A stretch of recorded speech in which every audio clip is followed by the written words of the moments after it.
Good afternoon. Good afternoon. This is Point of View with Miss Shirley Polk. I am so happy that you're here with me today. It's a wonderful, wonderful blessing to be on here one more time. I thank you so much for joining me. That is my song that I composed honoring my brothers, Louis, Michael, and Danny, and I did them in reverse order. Louis is the baby boy. Michael is next to Lewis and brothers, and then Danny is the older of them, and then Bubba, ours, has his own song. So that's a part of my composition, honoring them. And as I was composing that song, putting it together, doing all the mixing and everything, I could see them walking together, joyfully walking together into eternity. And I am just so thankful to God because He blesses me to do the things that He does. And I am so happy and grateful. Thank you again for being with me. I love you so much. Your happiness, your responsibility, that is our topic today. Your happiness, your responsibility. That's what we're talking about today. And I tell you, this is a great, great subject. And of course, I did pray about it and ask God to give me what to talk about today. Your happiness, your responsibility.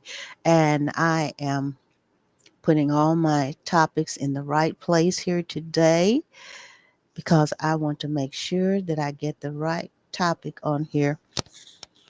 And I'm on YouTube, I'm on Facebook, I'm on LinkedIn. I upload to LinkedIn. I'm on Twitch and I'm on Africa TV, Afreeca TV, and that's based in Korea. So I am all over here, and my music is on the web, has been there for some time. And I thank those of you who've been listening to it, who've been acquiring it. And it is just a blessing to have you support me. I am so thankful for that. So I'm going to go into this. And so you please continue to support me. And I said that I am going to give a sample of my music because if you don't support yourself and put yourself uh, out there and do your own advertising and everything, you might come up short. So you can't depend on, and you should not depend on other people to do for you, even though you feel like that if they say they're your friend, they say they're your support, they say it, then why don't they promote you? But anyway, what I'm talking about today is your happiness, your responsibility. I am my own responsibility. Okay. You are your own responsibility. So promote yourself. And if others get on the bandwagon, as we say, be thankful for that. I have three pieces here. I have Mind, Body, Green. I think I've been there once. I have Psychology Today. That's one of my favorite sites. And then I had three, I thought.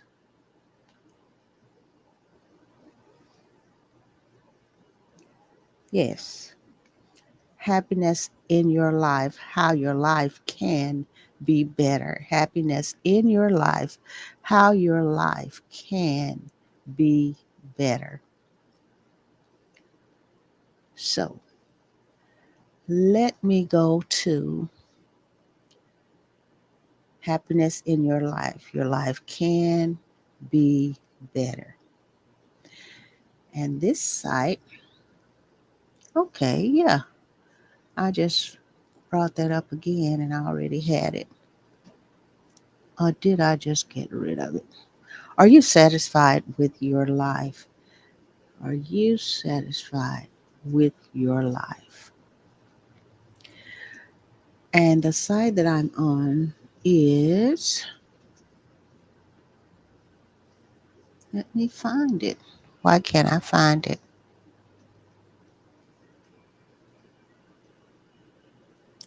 Okay, it's alwjud.com. alwjud.com. Are you satisfied with your life? Do you recognize the gnawing feeling of not being satisfied in your life? Even when you are happy, you may still have the feeling that there is more to life. Happiness is a short term feeling, but satisfaction is about your entire life. And the writer here, and we should get to the writer's name as we go on down here, said, I would like to give you some ideas on how you can become more satisfied. The most essential aspect I have saved for last. And when we get into these, you'll know that if you followed me and you've listened to me and watched me anytime, we've gone over these several times. So it's just, what is it? Agrees with all I've been talking about. And so that's a good thing. Okay. I say agrees with, I'm trying to find that other word, but right now I can't. So the first part of this is be grateful. When you look for satisfaction in material things, you will never be satisfied. There will always be nicer stuff to buy. And if you have beautiful possessions, you will realize that they do not give you much satisfaction.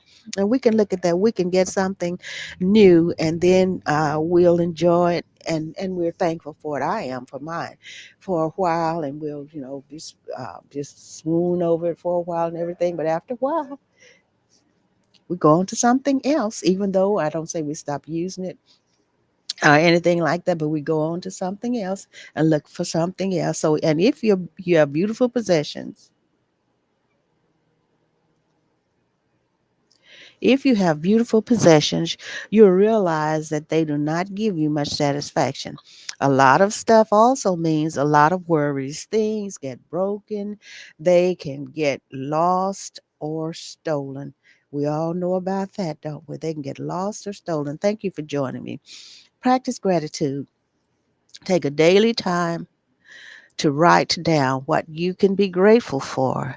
It could be people surrounding you, achievements you're proud of, or an experience you have had you've had. So think about it and write down why you are grateful. Also, have a look at all the stuff you possess. Regularly get rid of items you no longer need. This can also bring peace and satisfaction. Postpone buying items that you do not really need. And so that's be grateful. That's that section. This section here now is grow your patience. Our society is increasingly focused on getting instant results. Because of this, we are getting less and less patient. Oh, yes, we are. But many aspects of life take time. Therefore, you should also build in breaks for yourself. It helps you to take a distance from the daily rush.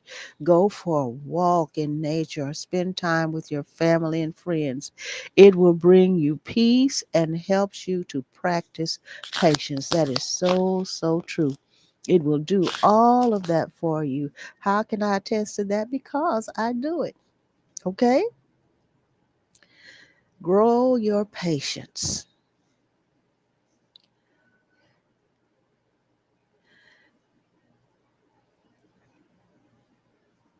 Do not compare yourself with others. I know you remember this. When you compare yourself with others, you soon have the impression that you are not as good as them. But not everybody is the same, and every person has their unique qualities. By comparing yourself with others all the time, you often fail to notice what you can be good at, you will become insecure and dissatisfied. Be proud of the things you're good at. If you can't name some qualities of yourself that you are good at, maybe a list of uh, 5 examples. Maybe make a list of 5 examples. Write down 5 areas in which you are better than people you know, or ask someone you can trust to name a few of your best qualities. Next, nurture your relationship and your friends. You don't have to be friends with everyone. If you have a partner, invest your time and attention in your relationship. If a relationship lasts for a longer period of time, routine can creep in. So surprise the other person every now and then with something nice. Show that you appreciate and respect your partner. I repeat, show that you appreciate and respect your partner. Also, invest in good friends. Spend time and with them regularly and show interest in what they consider important. Sometimes we have a one-way street. People just talk about me, myself, self, and I, just over and over again, and you can't get a word in edgewise. And then sometimes if we check ourselves, we might be that person. So also invest in good friends. Spend time with them regularly. I know I'm repeating this, and show interest in what they consider important. Okay? Accept that your partner and your friends are different from you. Appreciate their beautiful qualities, but also be aware that no one is perfect. And here too, don't compare yourself with others. You have your own strengths, and that is so true. Next, do not hold a grudge. Didn't we just do this the other day? We just went over do not hold a grudge the other day. Painful actions taken in the past can haunt you for the rest of your life. They will continue to affect your life if you cannot leave them behind. Don't hold grudges or hate against other people. Try to forgive those who have hurt you, even if they are not remorseful yet. A grudge can eat you up inside. And you know that to be true. A grudge can eat you up inside. Oh, yes. Yes, it can. So please, please, please do yourself a great favor and don't hold grudges. Okay? Next, be honest. If you are honest with others, you have little to hide. If you are honest, you don't have to twist and turn. It prevents a lot of difficult situations. The truth almost always comes out, and that's a fact. The truth almost always comes out. And when it does, there's a good chance that valuable friendships will be lost if you lie. So, hey, tell the truth. Be honest because sooner or later, the truth is bound to come out. And if you have not been truthful and honest, then that relationship will probably be ruined for the rest of your life, okay? And beyond, depending on who outlives the other. Try a different approach is next. Sometimes you get stuck in fixed patterns. You may have done things the same way for many years. If that doesn't give you satisfactory, take a step back and see what can be changed. Sometimes this can cause feelings of fear and uncertainty, but if you do take steps, it can be very rewarding. Yes, it can. Life is not always easy, and we know that life is not always easy. For example, you may lose your job. Try to consider these circumstances as a new opportunity. Don't get stuck in the past, but look for creative new opportunities. Next, what is your life purpose? To be truly satisfied with your life, you need to understand your purpose. After all, if you do not have a purpose, you do not know your destination. To discover your life's purpose, you will have to search for it. It is essential to spend time on it. When you know your purpose, it will give you a great deal of peace and satisfaction. So, the author here is saying, I hope that you will discover your purpose. And in my story for you, I would like to help you discover your purpose. If you are curious, it tells us to read on. Okay,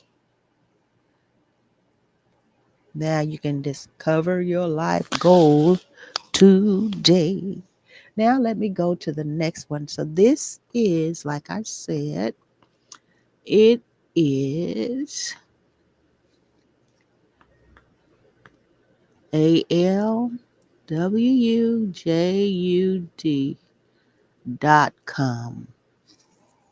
And that was our. Okay, next,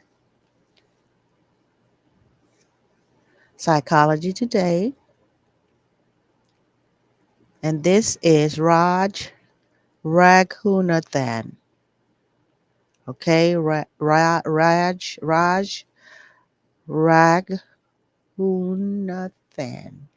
All right. PhD, happiness, taking personal responsibility for your happiness. Remember, your happiness, your responsibility. Your happiness is your responsibility. And people say, in relationships, people, you're not making me happy. You can't make me happy anymore. And we understand what you're saying and what you're aiming at. We understand there are problems more than likely in the relationship, and it's not going like you thought it should go or like it used to go or whatever. You're not making me happy. You have to make yourself happy. So you have to take steps to make yourself happy. Okay. So taking personal responsibility for happiness involves surrendering. Oh my goodness. This was posted December 13th, 2011, reviewed by Jessica Schrader. Okay. As those who have embarked on the quest for happiness know quite well, a crucial milestone on the path involves taking personal responsibility. Taking personal responsibility means not blaming others for your unhappiness. It means figuring out ways in which you can be happy despite others' negative behaviors and despite the external circumstances. A person who has taken personal responsibility recognizes an all important truth about happiness. Your happiness depends much more on your attitude than it does on objective external circumstances. All right?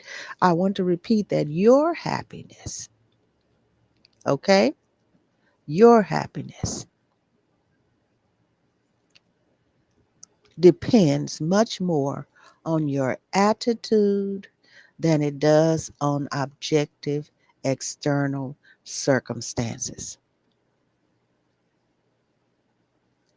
Does this mean that one can be happy no matter what the external circumstances? Can one be happy despite intense physical or psychological pain? This is the question many of my students, this is the author talking, okay? This is Raj. He said, many of his students ask when I talk of taking personal responsibility for happiness. So, theoretically, it is possible to be happy no matter what the external circumstance. How? Because one's emotional state is a function of how one interprets events rather than what actually happened, as reflected in Milton's famous saying, the mind is its own place and in itself can make a heaven of hell, a hell of heaven. I like that. And that's Milton's quote. The mind is its own place and in itself can make a heaven of hell, a hell of heaven. Findings from cognitive theories of affect support Milton's saying, generally speaking, our happiness, in fact, any emotional state, including a negative one, is generated by interpretations of events as he elaborated in another post. So when we interpret our negative boss as an obstacle, for example, we feel angry and frustrated. If, in contrast, we view our boss as exactly what we need in order to become a better person, we experience a sense of calmness, perhaps even gratitude. Now, of course, most of us do not believe that we can be happy no matter what the external circumstance. When confronted with the idea that happiness is ultimately in the mind, many of us immediately entertain extreme examples that falsify the theory. Could we be happy even if we break a bone or lose a job? So, to the author, those are the wrong questions to ask. He's saying those are the wrong questions to ask. The right question to ask is whether we can be happy given the types of negative events that routinely occur in our lives. In order or, in other words, rather than ask yourself if you can be happy even in extremely negative circumstances, ask yourself whether you can be happy in the more moderate circumstances in which you find yourself on a day to day basis. So, can you, for example, entertain the possibility of being happy despite the fact that it's raining outside? Can you be happy if a meeting with your client did not go as well as you would have liked? Why is asking yourself whether you can be happy in extremely versus moderately negative circumstances the wrong question? Because by asking such a question, you undermine the confidence you need to develop the ability to be happy under all circumstances. So, just as a child cannot imagine being as physically strong as an adult, those of us who haven't developed the ability to interpret moderately negative events in a happiness enhancing fashion cannot imagine being happy in extremely negative circumstances. Oh my, this is so good. So it is useful to think of the ability to control your emotional responses to events as a muscle, just as your biceps become stronger only when you exercise them using the appropriate weights, weights that are neither too light nor too heavy. Your ability to control your emotional response to events gains strength only when you take on challenges that are commensurate with your current ability. If you are currently someone who lets relatively minor events like an encounter with a rude waitress spoil your mood, how can you expect to maintain your happiness when a more extreme event like a week long visit from unpleasant relative unfolds. I like this. The point is, just because you currently lack the ability to maintain emotional positivity in the face of extremely negative events doesn't mean that the theory that the key to your happiness ultimately lies in your hands is false. Rather, what it means is that you don't at present possess sufficient control over your mind to feel happy regardless of the circumstances. You may ultimately desire to be like Gandhi or Jesus, who were remarkable in their ability to maintain good cheer even in the face of extreme adversity. But you can't get there by biting off more than you can chew right now. Ooh, wee, this is good. So, this brings the author, Raj, to an interesting irony about taking personal responsibility. Seeking mental control, it might appear at first blush, is similar to seeking control over others or over the circumstances. Quite the contrary. If anything, your ability to control your own mind is diminished by seeking to control others and the circumstances. Indeed, a critical element in developing mental control is a willingness to accept whatever outcomes you are dealt. If you cannot fully accept your, let me get back to my place. If you cannot fully accept your outcomes, including, for example, the presence of a toxic boss or poor health, you will not be able to interpret these outcomes in a positive light, and hence you cannot be happy. Oh my goodness. This is a great, great, great piece. So, taking personal responsibility for your happiness involves ultimately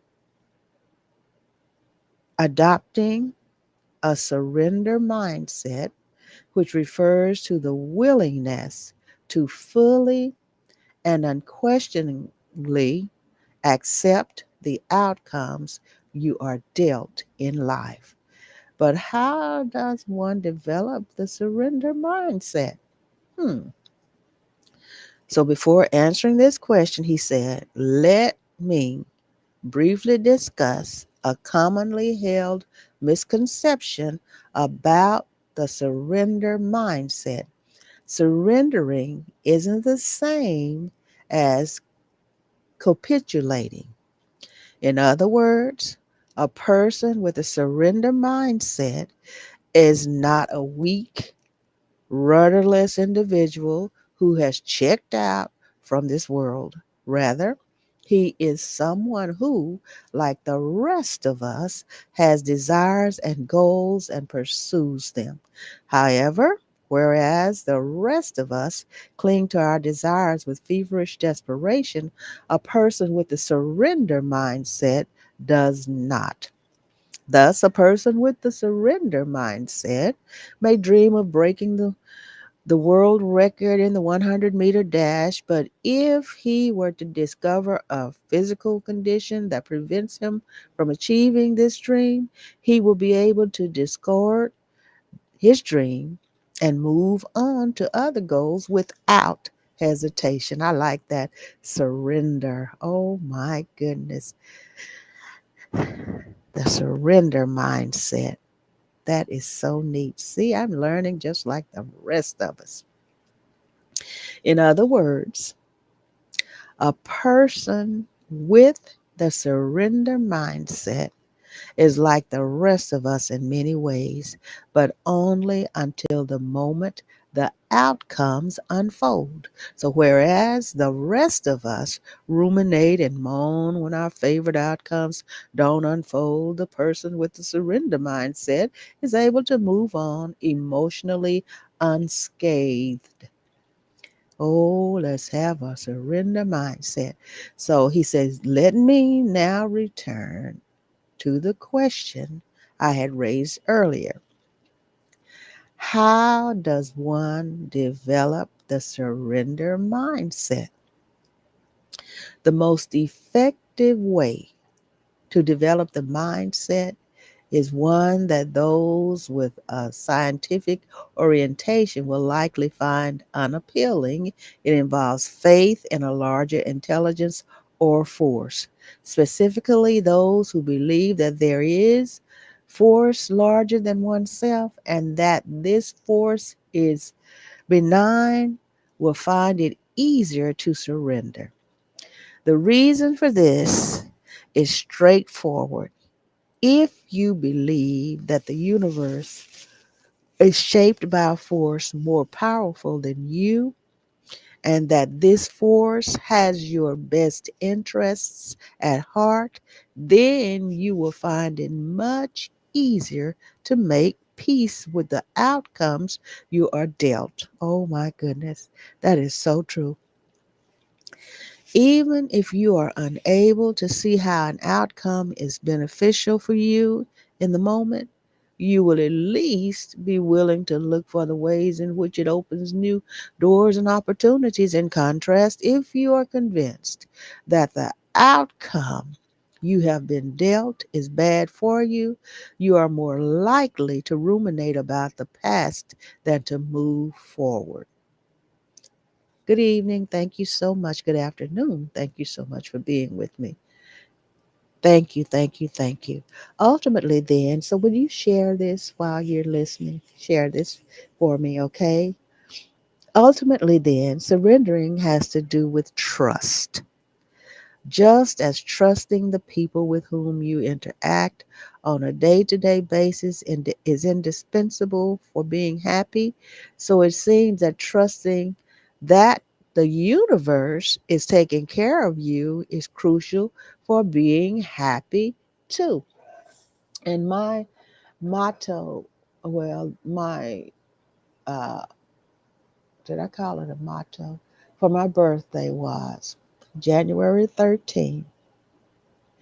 God shifted the atmosphere and caused the universe to make room for you know who. Oh, yes. So I believe in a higher power, and that is the Lord God Almighty. So, this may be one reason why findings repeatedly show that religious people are, on average, significantly happier. Developing the surrender mindset, however, doesn't mean you need to become religious. One can entertain the belief in a benign rather than malign or indifferent universe without subscribing to any other religious tenet. But I'm telling you, this is point of view with Miss Shirley Polk. My point of view is maybe you don't have to align, but I guarantee you, once you connect with God through Jesus Christ, you'll say, like one of the parishioners at Greater Gospel Temple said, why did it take so long? She was so happy. Why did it take so long? That's what you'll say, okay, if you're not experiencing it now. You don't have to, but if you do, you will see the difference, okay? So, the logical thing to do if you want to take personal responsibility for your own happiness is to do something that might sound illogical, to have faith and adopt the surrender mindset. Oh, it came on back to it, didn't it? So, this Raghunathan, Raghunathan, and Raj, please forgive me, okay, if I'm mispronouncing your name. PhD is an associate professor affiliated with the Department of Marketing at the University of Texas McComb School of Business. And this was 2011, I believe, when he uh, re- released this. Thank you, Raj. That was wonderful, wonderful, wonderful. Now let's go to our last presentation here. Mind, Body, Green. 7 radical ways to reclaim responsibility for your own happiness. And this is by Light, Light Watkins. This is July the 20th in 2015, and these are yet good for this day. Okay? And back then, and I didn't look this up about the percentage of happiness in this day and time. A recent Harris poll reported that only 33% of Americans describe themselves as being very happy. And so the percentage of happiness in 2025, let me look that up right now. I'm going to do that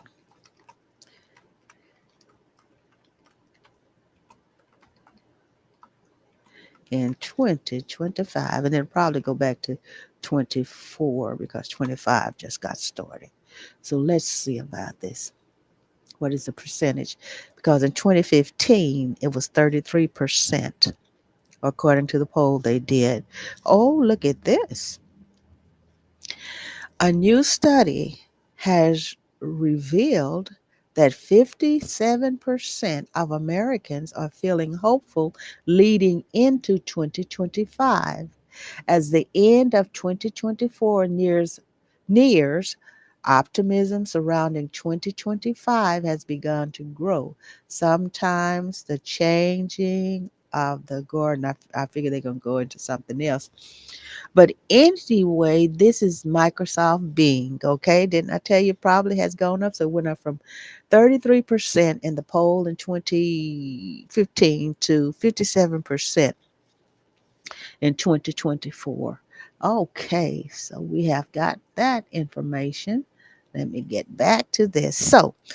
So does that mean that not all happiness is equal? Assuming there are different grades of happiness, how can we go from minimal short-term happiness to long-term happiness, which no doubt equates to being very happy? Short-term happiness would be the thinnest form of happiness, I imagine, because it means you're only happy for a reason. How about that short term happiness, according to this author here, Light? His name is Light Watkins. According to him, he said, I imagine because it means you're only happy for a reason, that short term happiness. In other words, you get a new job, a new relationship, or maybe you're finally getting that divorce, and therefore you're happy. And while no form of happiness is permanent, this form of happiness appears to be the most fleeting. Because what happens if you don't like your new job, or if your new partner leaves you for someone else after a week? The initial happiness will probably fade quicker than a temporary tattoo. Oh my goodness. And this is mindbodygreen.com.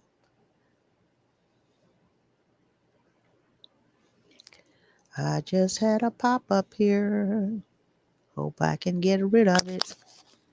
Okay, it popped up. There we go. Being happy, being very happy, on the other hand, is where your happiness can survive work drama or bleak dating prospects.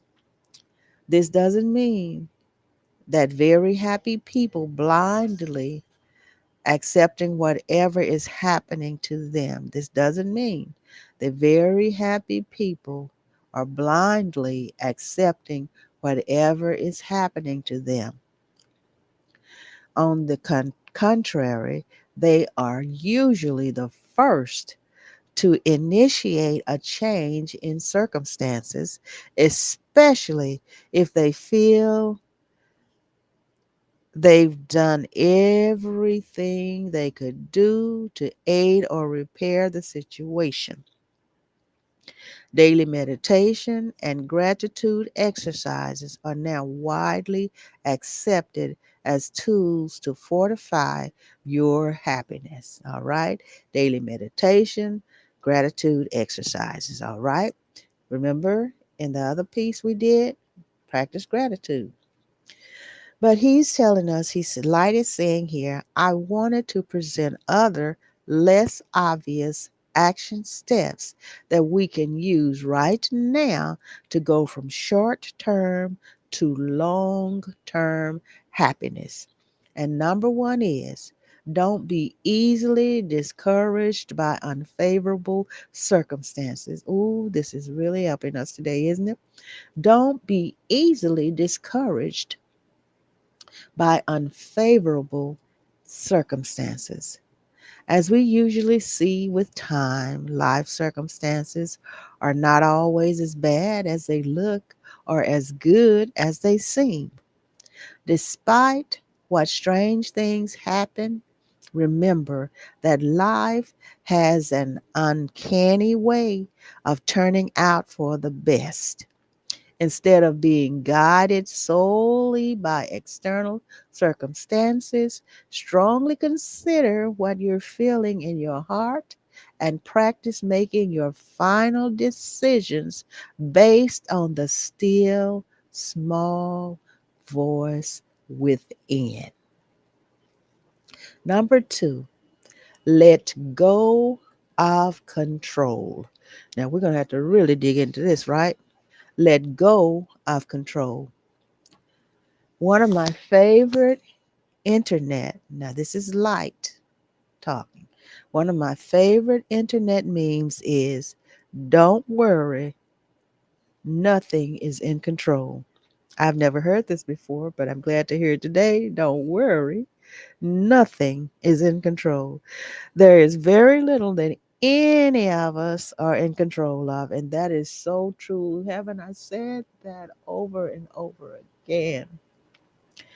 There is very little that any of us are in control of.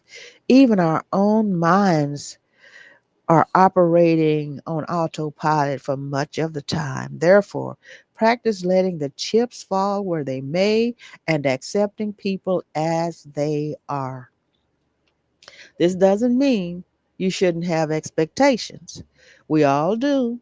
But when they are not met, and as you know, this happens more often than not, try to adjust your expectations to accommodate the reality of the situation. I didn't know I was getting to into all of this good, but God has never failed me. Hallelujah. Thank you, Lord. Oh my goodness. Number three, increase your adaptation energy. Increase your adaptation energy. Since change is a common thread in all aspects of life, one of our greatest assets can be our ability to adapt to change. And you know, I thank God, I thank God, I thank God that He has given me that.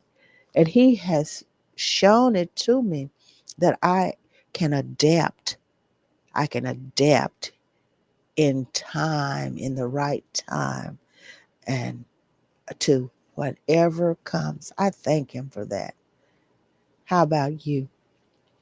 Without being able to adapt, we stay reliant on external factors going in our favor, which is the setup for the majority of the suffering we may be experiencing in our lives.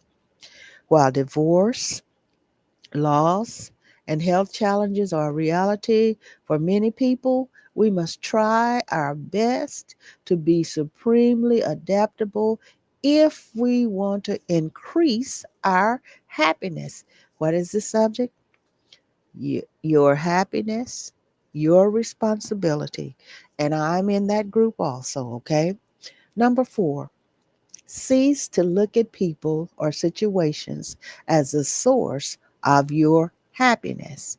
Cease to look at people or situations as the source of your happiness.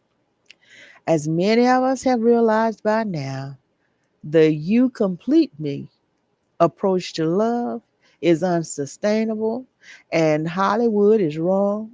No person can make us happy, nor can we make anyone else happy. Instead of looking to get happy from a person or job, we must view relationships and or jobs as outlets for the happiness we have inside and instead focus on how we can give more happiness. Ooh, we. Yes, I will. I'll repeat it. Instead of looking to get happy from a person or a job, we must view relationships and or jobs as outlets for the happiness we have inside and instead focus on how we can give more happiness. Number 5, accept others. This one seems too obvious to mention, but we all succumb to criticism and judgment.